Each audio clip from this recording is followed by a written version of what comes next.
समुद्र की दुनिया में ना कुछ कहानियां ऐसी हैं जो आज तक एक पहेली बनी हुई हैं। और ये कहानी एक ऐसे ही जहाज की है जिसकी खोज ने 100 साल से भी ज्यादा समय से सबको उलझा रखा है। बात है 31 जनवरी 1921 की। नॉर्थ कैरोलिना के डायमंड शोल्स में, जो अपने खतरनाक पानी के लिए जाना जाता है, कोस्ट गार्ड के एक पहरेदार ने कुछ ऐसा देखा जिसने सबको हैरान कर दिया। उन्हें दूर से एक बहुत बड़ा 5 मस्तूलों वाला जहाज दिखाई दिया, जो बिल्कुल किसी भूतिया जहाज की तरह लग रहा था। सोचिए, जहाज उथले पानी में फंसा हुआ था, एकदम खामोश। उसके सारे पाल खुले थे, जैसे वो पूरी रफ्तार से कहीं जा रहा हो। पर जहाज पर कोई था ही नहीं, मतलब जिंदगी का कोई नामो निशान तक नहीं। तो आखिर उस जहाज पर हुआ क्या था? ये समझने के लिए हमें थोड़ा पीछे चलना होगा, इस जहाज की आखिरी और सबसे अजीब यात्रा पर। तो देखिए, ये जो कैरल ए डेरिंग जहाज था, इसकी यात्रा शुरू से ही गड़बड़ लग रही थी। अगस्त 1920 में ये वर्जीनिया से रियो डी जेनेरियो के लिए निकला, लेकिन बीच रास्ते में ही जो इसके ओरिजिनल कप्तान थे वो बीमार पड़ गए। उनकी जगह 66 साल के विलिस वर्मेल को कप्तान बनाया गया, मतलब लास्ट मिनट पर कैप्टन बदला। फिर जब जहाज रियो पहुंचा तो कैप्टन वर्मेल ने अपने फर्स्ट मेट की शिकायत की, कहा कि वो बिल्कुल निकम्मा है। और फिर बारबाडोस में एक तनाव भरे स्टॉप के बाद जहाज 9 जनवरी 1921 को वर्जीनिया के लिए वापस निकला। और ये तनाव सिर्फ शिकायतों तक ही सीमित नहीं था। बारबाडोस में तो बात इतनी बढ़ गई कि फर्स्ट मेट चार्ल्स मैक्लेलन ने नशे में सबके सामने कैप्टन वर्मेल को धमकी दे डाली। उसने कहा, नॉर्फॉक पहुंचने से पहले मैं कप्तान को देख लूंगा, मैं जरूर देख लूंगा। तो ये सब तो जहाज के मिलने से पहले की कहानी थी। अब वापस आते हैं इस भूतिया जहाज पर।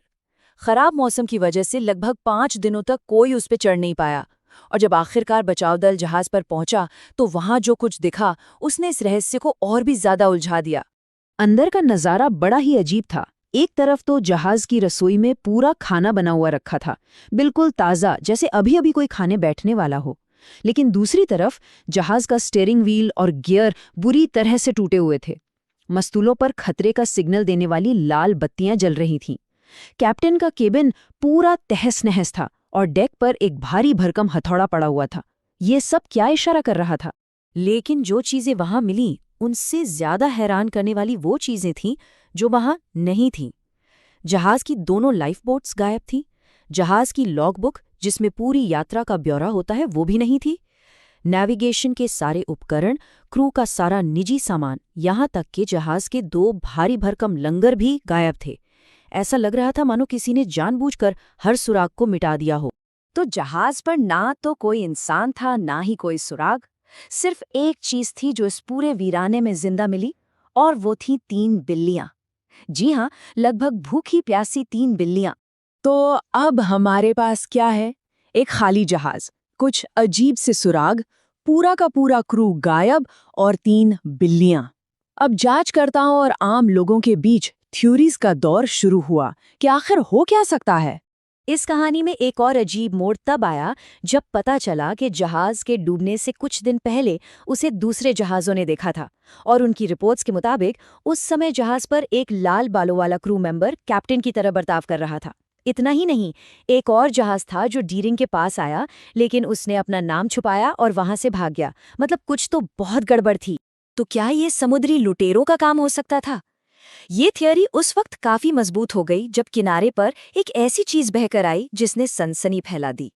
हुआ ये कि किसी को एक बॉटल मिली और उसके अंदर एक खत था।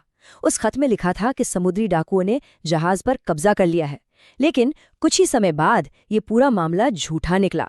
जिस आदमी को वो बॉटल मिली थी, उसने खुद कबूल किया कि उसने ये सब नौकरी पाने के लिए किया था। मतलब ये एक होक्स था। तो समुद्री डाकुओं वाली कहानी तो खत्म हो गई। अब जांच सिर्फ 2 बड़ी संभावनाओं पर आके टिक गई। पहली, बगावत।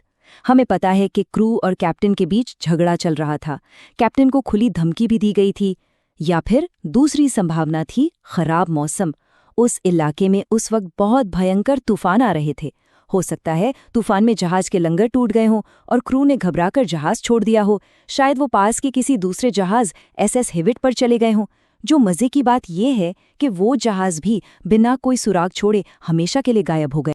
इतनी सारी थ्योरीज और एक बड़ी सरकारी जांच के बाद भी कैरल ए डीरिंग के उन 11 लोगों का क्या हुआ, इसका जवाब कभी नहीं मिल पाया।